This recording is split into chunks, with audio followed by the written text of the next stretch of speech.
Hello guys, কি অবস্থা সবার? তো আজকে আমরা আসছি হবিগঞ্জ পিকনিকে। আর ভাই এইটা আমার ফার্স্ট ব্লগ, তাই ভুল টুল হয়ে গেলে মাফ করে দিও।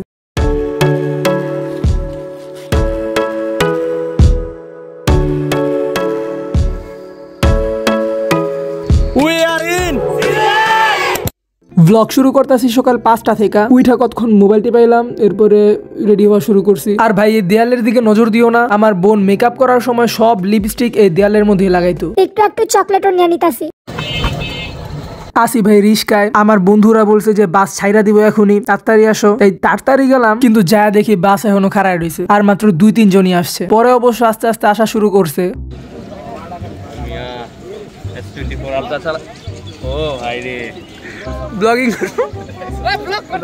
এরপর আস্তে আস্তে মেয়েরা আর স্যাররাও আসা শুরু করলো। বাস ছাড়ছে মনে করো 8:10-15 দিকে, আর স্যার কিছুক্ষণ পরে আমাদের বলতাছে যে মোবাইল টোবাইল সাবধানে রাখো, কিন্তু আমি সেই মোবাইল দিয়ে ভিডিওই করতেছি। এখন ভাই তোমরা একটু বাহিরের দৃশ্য উপভোগ করো, কারণ ওয়াচ টাইম বাড়াইতে হইব।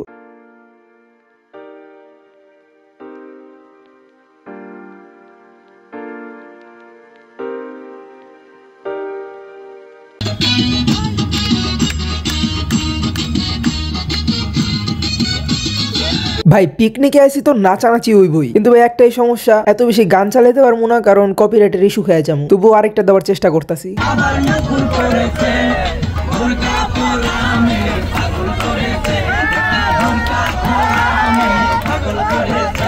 ভাই এই গান আগে কখনো শুনি নাই, কিন্তু ভাই পুরা ফেভারিট হয়ে গেছে। আর স্যাররাও যেমনে নাচতে পারে ভাই, পিকনিকে না গেলে আর জানতাম না। দেখা লেলো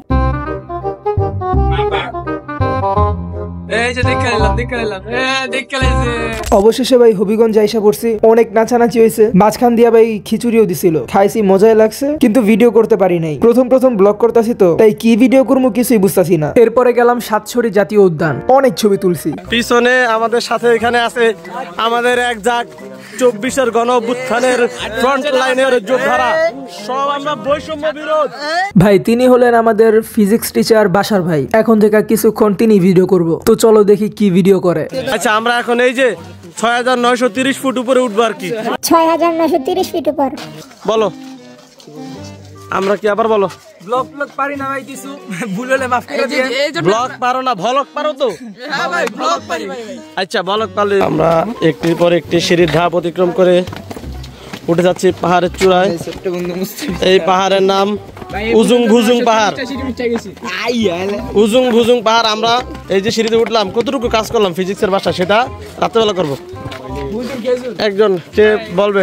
এই যে তুমি যে এই যে দীর্ঘ 3906 ফুট উপরে উঠলা, তোমার চেহারার মধ্যে কোনো ক্লান্তি চাপ নাই, এত এনার্জি কোথা থেকে আসে?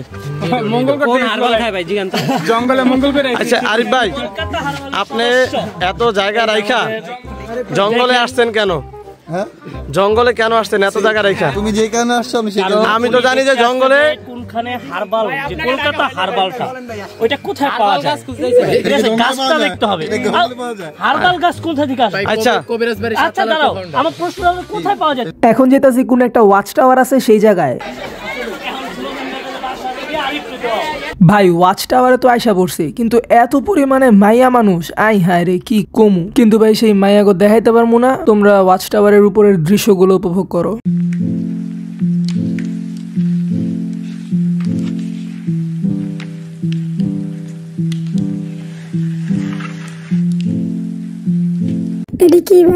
এখন ভাই ওয়াচ টাওয়ার থেকে নাইমা যেতাছি, মাইয়াগো যন্ত্রণায় ঠিক করে ছবিও তুলতে পারলাম না। প্রাকৃতিক দু একটা ছবি তুলি। প্রাকৃতিক? আচ্ছা ভাই, প্রাকৃতিক দু একটা ছবি তুলি। মানুষ টানুষ বাদে। আচ্ছা ভাই। সিঁড়ি দিয়া নাইমা এখন যেতাছি নদী নালার মাঝখান দিয়া আর কি জামু কিছুক্ষণ পরে। আর আমাদের বাসার ভাই আমাদের বলতাছে যে এখানে 200-এর বেশি প্রজাতির গাছপালা আছে, 150 প্রজাতির আকাশে পাখি আছে, এরপরে কত প্রজাতির জানি স্তন্যপায়ী আছে, এই আর কি। একটাও দেখি না। জাতীয় উদ্যান এটার নামকরণের আগে এটার নাম আছিল Raghunandan hill reserve resort. Resort থেকে উদ্যান হয়ে গেল রঘুনন্দন হিল রিজার্ভ রিসোর্ট। কোথায় রিসোর্ট? কিছুই তো নাই, একশো ডালপালার গাছ, জঙ্গল আর জঙ্গল। বেশি জঙ্গল আরিফের এই বুকে।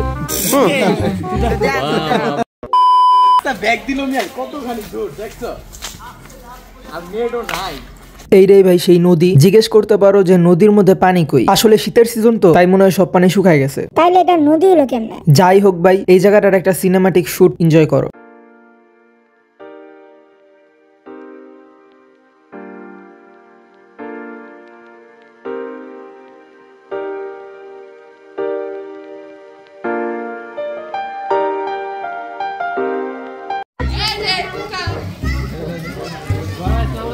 হামিম ভাই নেমে যান ভাই। শিয়া ভাই নেমে যান ভাই। হোটেলে আসছিলাম খাইতে, সেইখানে দেখি বানরদের খাওয়াইতেছে। আমার তো দেখতে মনে হচ্ছে এই বনে বান্দর বিলুপ্ত। এখন আসছি ভাই চা বাগানে। সবাই বলতেছিল এই পাহাড়ে উঠবো, তাই স্যারও আর কি করব, আমাদের উঠাইতেছে সেই পাহাড়ে।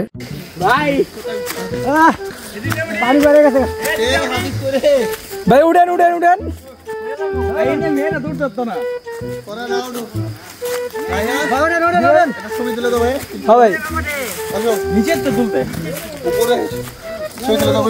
আচ্ছা ভাই, পাহাড়ের উপর উঠা ভাই অনেক ছবি তুলছি। ভাইয়েরা তো যে রিস্ক লয়ে ছবি তুলতেছে, অবশ্য আমরাও তুলছি, কিন্তু ভাই ভিউটা অস্থির ছিল। ভাই জ্যাকেটটা কিন্তু আমার।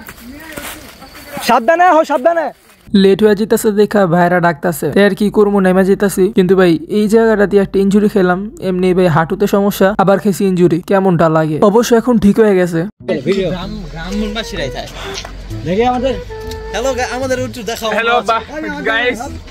হ্যালো গাইস, এই হচ্ছে রায়হান, যিনি নিউ ব্লগার। এই যে আমরা দেখতে পাচ্ছি রায়হানের ভাড়া, এই যে সেই ভাড়া যেখানে 10 ইঞ্চি লম্বা পিলার গাঁথা হয়েছিল। আসো জায়গা শুকনা নদী। আমি বলতে চাইলাম এই ভাড়া থেকে সেই শুকনো নদীগুলো উৎপন্ন হয়, যে শুকনো নদীগুলো দিয়ে বাংলাদেশের পদ্মা নদী আছে তো ভরপুর ভরপুর পানিতে ভরপুর। हमारी वीडियो चलती है। আমি ভাই সারাদিনেও ঠিক মতো ছবি তুলতে পারি নাই, শেষ দিক দিয়ে দিকে আসছি একটু ছবি তুলতে, আর স্যাররা ওই জায়গার মধ্যে একটা ভিডিও করতেছিল। উই আর ইন এই এটা তো হবিগঞ্জ তোর সিলেট কোকা। পিকনিক তো শেষ, এখন যেতেছি বাসায়। আর ভাই রাস্তায় এত নাচা নাচছি ভাই, জীবনে আমি এমন নাচানাচি নাই।